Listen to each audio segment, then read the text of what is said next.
नमस्कार दोस्तों, आप सभी को फिर से स्वागत है हमारे चैनल पे। और आप सभी को बहुत बहुत बधाई। जो राम राम जन्मभूमि का जो अयोध्या का प्राण प्रतिष्ठा हो रहा है और आज के दिन 22 जनवरी है, तो आप सभी को ढेर सारे शुभकामनाएं।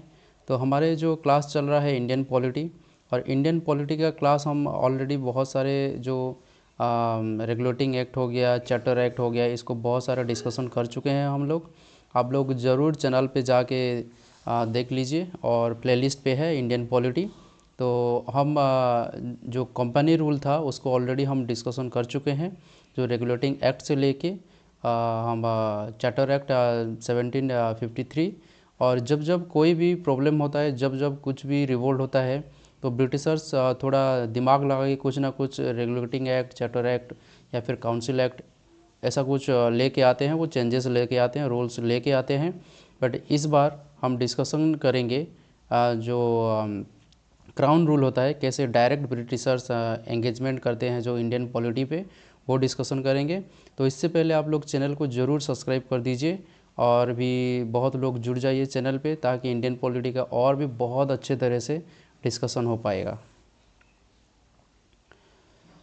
तो हम इंडियन जो पॉलिटी का हम डिस्कशन करते हैं, कैसे इंडियन पॉलिटी को ब्रिटिशर्स पॉलिटिकली इंटरेस्ट लेते हैं। तो हम फर्स्ट ऑफ ऑल देखे थे जो कंपनी रूल हुआ था। तो कंपनी रूल 1757 से जो पलासी वार हुआ था, तभी से स्टार्ट हो गया था।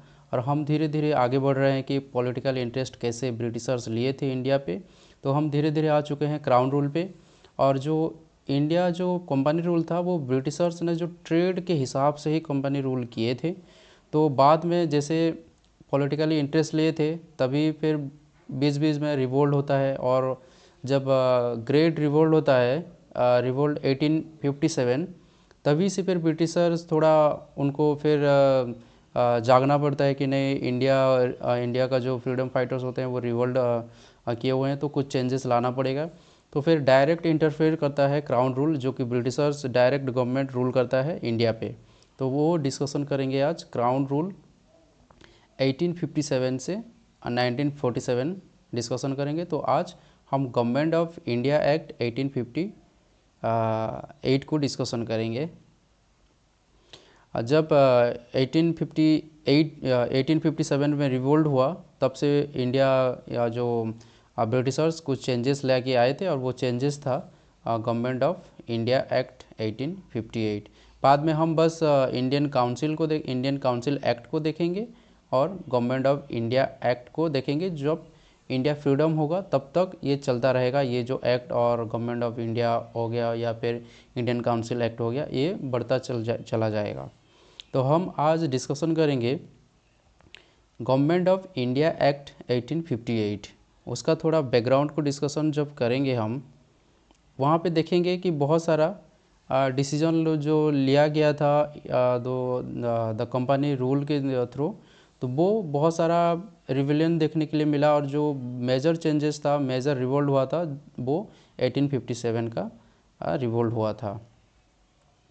तो बाद में जब देखे कि द इंडियन जो कंपनी रूल होता था, तभी वो चेंजेस लेके आए, और government of India act 1858 direct rule किया था।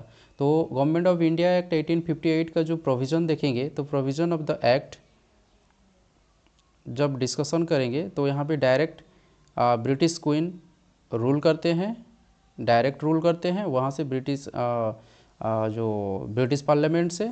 और वो एक डायरेक्ट जो एक बोर्ड किया गया था पिट्स इंडिया एक्ट में, बोर्ड ऑफ कंट्रोल, जो एक बोर्ड बनाया गया था, उसको डिसॉल्व कर देते हैं। और वो न्यू क्रिएट होता है उसका secretary of state for India. ये एक बोर्ड बनाया जाता है, secretary of state for India, जो 1858 में जो गवर्नमेंट ऑफ इंडिया एक्ट आता है। और उसी में एडवाइजरी काउंसिल रहते हैं, 15 एडवाइजरी काउंसिल रहते हैं, जो गवर्नमेंट ऑफ इंडिया एक्ट 1858 में एडवाइजरी काउंसिल रहता है। और जो मेजर चेंजेस हम देखे थे, कुछ ना कुछ रेगुलेटिंग एक्ट हो गया, चार्टर एक्ट हो गया, या फिर गवर्नमेंट ऑफ इंडिया एक्ट हो गया, तो डेजिग्नेशन चेंज हो जाता है फिर। तो हम देखे थे रेगुलेटिंग जो 1957 में रॉबर्ट क्लाइव थे गवर्नर ऑफ बंगाल। उसके बाद 73 जो रेगुलेटिंग एक्ट हुआ था उसमें गवर्नर जनरल ऑफ बंगाल हुआ था जो वारेन हेस्टिंग थे। फिर सेकंड पिट्स इंडिया एक्ट में जो second governor general of Bengal थे वो लॉर्ड कॉर्नवालिस थे। उसके बाद 1833 जो चार्टर एक्ट हुआ था उसमें विलियम बेंटिक थे governor general of British India हुआ था उस टाइम। उसके बाद हम आज डिस्कशन कर रहे हैं जो गवर्नमेंट ऑफ इंडिया एक्ट 1858, उसी में गवर्नर जनरल ऑफ इंडिया टू हो गया था वाइस रॉय ऑफ इंडिया। ये बहुत इंपॉर्टेंट हो जाए, viceroy of India. Viceroy of India जो first viceroy of India जो गवर्नमेंट ऑफ इंडिया एक्ट 1858 में जो हुआ था वो थे लॉर्ड कैनिंग थे। तो ये बहुत इंपॉर्टेंट बन जाता है क्वेश्चन के हिसाब से। The first viceroy of British India ये थे लॉर्ड कैनिंग। उसके बाद जो प्रोविज़न हम देखते हैं उसका जो पावर ऑफ सेक्रेटरी था, जो पार्लियामेंट डायरेक्ट से ब्रिटिश पार्लियामेंट से डायरेक्ट रूल होता था और इंडियन एडमिनिस्ट्रेटिव, और उसी में एक सेक्रेटरी जो बनाया गया था। एक हिसाब से इंडिया का प्रेसिडेंट माना जाएगा उस टाइम जो वाइसरॉय थे जो लॉर्ड कैनिंग, वो एक हिसाब से मीडिएटर थे ब्रिटिश पार्लियामेंट और इंडियन एडमिनिस्ट्रेटिव के। तो ये था पावर ऑफ सेक्रेटरी। और डायरेक्ट इंडियन एडमिनिस्ट्रेटिव को डायरेक्ट वहाँ से ब्रिटिश पार्लियामेंट से कंट्रोल होता था। ये था कुछ प्रोविज़न। उसके बाद हम सिग्निफिकेंस देखेंगे, जो सिग्निफिकेशन ऑलरेडी हम डिस्कशन किए। तो डायरेक्ट रूल किए थे। This act made India direct British colony.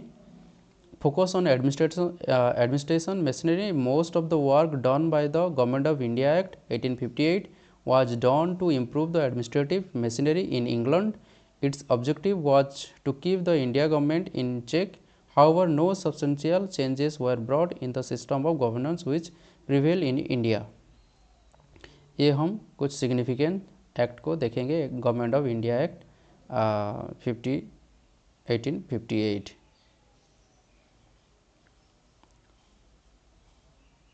उसके बाद जो in the charter act 1853 new legislative council call Indian central legislative council, और जो लेजिस्लेटिव काउंसिल था और एक न्यू लेजिस्लेटिव काउंसिल क्रिएट किया था जिसको हम इंडियन लेजिस्लेटिव काउंसिल बोला गया। बाद में ये इंट्रोड्यूस हुआ जो 1857 का रिवोल्ट के बाद। और उसके बाद बहुत सारा प्रोविज़न हम देखेंगे आगे, इंडियन काउंसिल एक्ट और Indian the government of India act, ये भी देखने के लिए मिलेगा। तो इसके बाद फिर क्रिएट किया जाता है the Indian council act. 3 acts were passed in 1861 to follow this policy of association. Those act were famously known as the Indian council act. ये था government of India act 1858, government of India 1858, और crown rule में हम पढ़ रहे हैं। तो आज का क्लास आप लोगों को कैसा लगा ज़रूर कमेंट दीजिए, फीडबैक दीजिए, ताकि चैनल में और भी मैं कुछ सुधार ले पाऊँ। तो आज का राम भगवान जी का प्राण प्रतिष्ठा हो रहा है, इंडिया के लिए बहुत गर्व की बात है। तो इसलिए आप लोग को बहुत सारा शुभकामनाएं।